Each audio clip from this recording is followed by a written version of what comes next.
आज डॉक्टरची अपॉइंटमेंट आहे, मला हॉस्पिटलला जायचंय, त्यासाठी परमिशन हवी आहे तुमची. घ्या. अजून एक कारण शोधलंस ना काम चुकारपणा करायला? रोज काहीतरी असतं तुझं. आज काय डॉक्टरकडे जायचंय? जा बाई जा, डॉक्टरकडे जा. ऐक, पण उंडारात बसू नकोस गावभर, सरळ घरी निघून ये. हो मॅडम. एक मिनिट. काय ग स्वानंदी, तुझा लाडका मणी नाही कुठे दिसत आहे?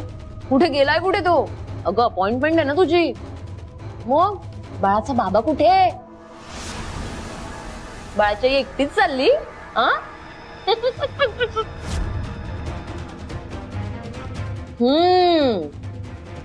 आत्ता लक्षात आलं माझ्या. बाळाची आई आणि बाळाचे बाबा आता सेपरेट राहतात ना. बाळाची आई आणि बाळ एका बाजूला आणि बाबा एका बाजूला. पण स्वानंदी, खरं सांगू का, मला वाईट वाटतं ग तुझं आणि तुझ्या बाळाचं. खूप दया येते मला दोघांची. पण काय करणार, नशिबाचा खेळ. हो ना ग, मला वाटलेलं हिच्या पोटातल्या बाळाला मणीचं नाव मिळेल, पण हिच्या पोटी पण बिन बापाचा दुसरा मणीच जन्माला येणार असं वाटतंय.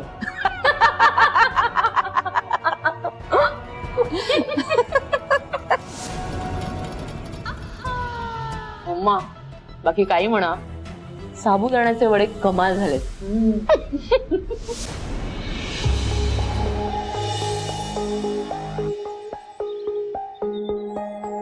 जास्त पैसे नाही आहेत माझ्याकडे.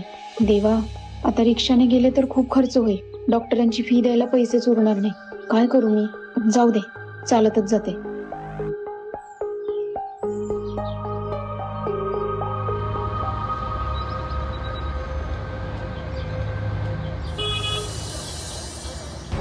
हो मॅडम, बाई तो छोड़ता हूँ. नाही दादा, मला स्वास्तिक सर्कलला जायचंय, सिटी हॉस्पिटलला. स्वास्तिक सर्कल ना इथंच आहे. 20 रुपये लागतील. बैठो. 20 रुपये? अहो पण कसं शक्य आहे तिथपर्यंत 20 रुपये? नहीं, ये गाड़ी ये सीटर गाड़ी है. बैठो, आगे सीटा लेंगे. बैठो. नक्की? हो नक्की, रनिंग गाड़ी है. बैठो, तुम अर्जेंट छोड़ता. हो मैडम, बैठो.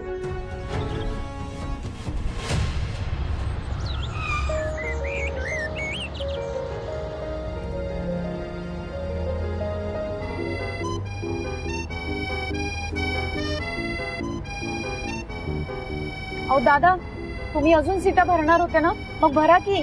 अहो असं एकटीला घेऊन जायला परवडायचं नाही तुम्हाला. अहो नुकसान होईल तुमचं. तुम्ही मुंबईमध्ये नवीन आहात का? नवीन. अच्छा. अहो मग तुम्ही नवीन आहात ना, मग तुम्ही एक काम करत जा, तुम्ही स्टेशन कडे गाडी घेऊन जात जा. तिथे तुम्हाला लय पॅसेंजर भेटतील आणि तुमचं नुकसान बी होणार नाही. बरं, रस्त्यात बघा सीटा मिळताय का. हा मॅडम बोला. अगं मी तुला आठवण करायला फोन केला. आज तुझी डॉक्टरांकडे अपॉइंटमेंट आहे ना? हॅलो. अहो आवाज येत नाही तुमचा. हॅलो हॅलो मॅडम, एक मिनिट. हा मॅडम, आता बोला. अगं तुला आठवण करायला फोन केला होता. आज डॉक्टरांकडे तुझी अपॉइंटमेंट आहे ना? मॅडम अहो आहे माझ्या लक्षात, मी तिकडेच जायला निघालीये. मणी आहे ना तुझ्या बरोबर? मणी सर नाही, मणी सर नाहीये माझ्या बरोबर. अहो ते येणार होते, पण त्याचं काय झालं, त्यांना ना अर्जंट काम आलं म्हणून जावं लागलं त्यांना. काय? मणी तुझ्या बरोबर नाहीये? आज तुझ्या डॉक्टरांकडे अपॉइंटमेंट होती. असं कुठलं महत्वाचं काम होतं की तो तुझ्या बरोबर येऊ शकला नाही? हा माझा मुलगा असून असा कसा वागू शकतो हा? हॅलो मॅडम, आवाज येतोय? Hello hello hello. अगं किती आवाज येतोय गाड्यांचा. ठीक आहे, तू काळजी घे. काही लागलं तर मला फोन कर. मीच मणीला फोन करून चांगलं फैलावर घेते. असं कसा वागू शकतो हा मुलगा? मॅडम ऐका ना. अहो तुम्ही नका ना फोन करू त्यांना. अहो ते कामात असतील. खरंच येणार होते माझ्या बरोबर, पण त्यांना काम आलं म्हणून गेलेत. तुम्ही नका ना करू त्यांना फोन. तू त्याची काळजी करू नकोस, मी बघते काय करायचं. सांभाळून जा आणि काय लागलं तर मला फोन कर.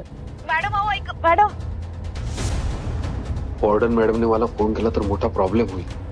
मॅडम प्लीज मनी सरांना फोन करू नका तुम्ही, ते चिडतील उगाच.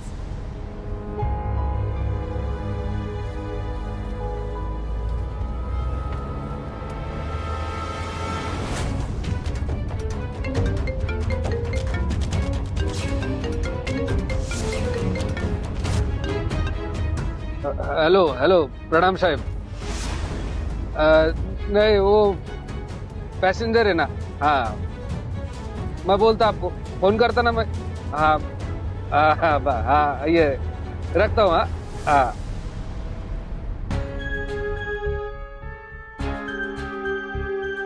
हा माझा फोन का उचलत नाहीये?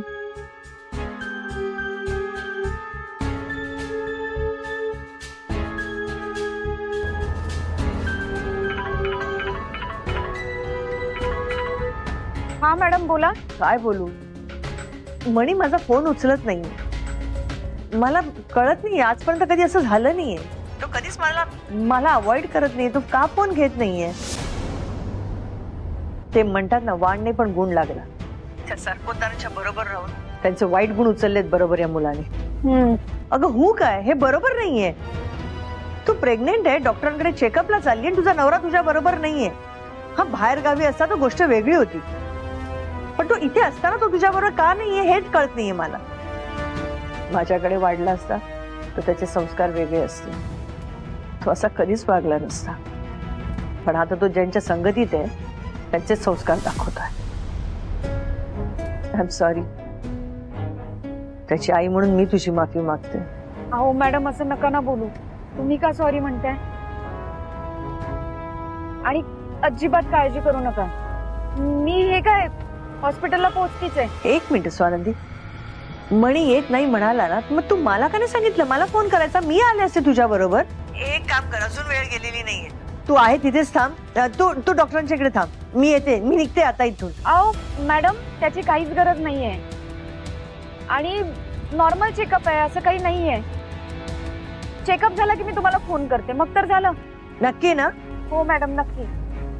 आणि मॅडम ऐका ना मणी सरांनी तुमचा फोन उचलला नाही म्हणून प्लीज तुम्ही त्यांच्यावर रागवू नका. अहो ते कामात असतील म्हणून नसेल उचलला. प्लीज आले की करतील तुम्हाला फोन आणि मी घरी जाऊन सांगेन त्यांना तुम्हाला कॉल करायला. तू त्याला कशी सांगणार आहेस? तो तुझ्याशी तरी कुठे धड बोलतोय. डॉक्टर काय म्हणाले ते मला कळव. कळलं? हो मी कळवते तुम्हाला. मी फोन घेतला नाही म्हणून वॉर्डन मॅडमला वाईट वाटलं असेल पण काय करू. मी स्वानंदीला विचारू का की मी फोन उचलला नाही म्हणून वॉर्डन मॅडम हर्ट झालेत का. पण नको. मी टॅक्सीवाला माझा काय संबंध असं वाटेल त्यांना आणि माझा आवाज ओळखला तर प्रॉब्लेम होईल. त्यापेक्षा नकोच.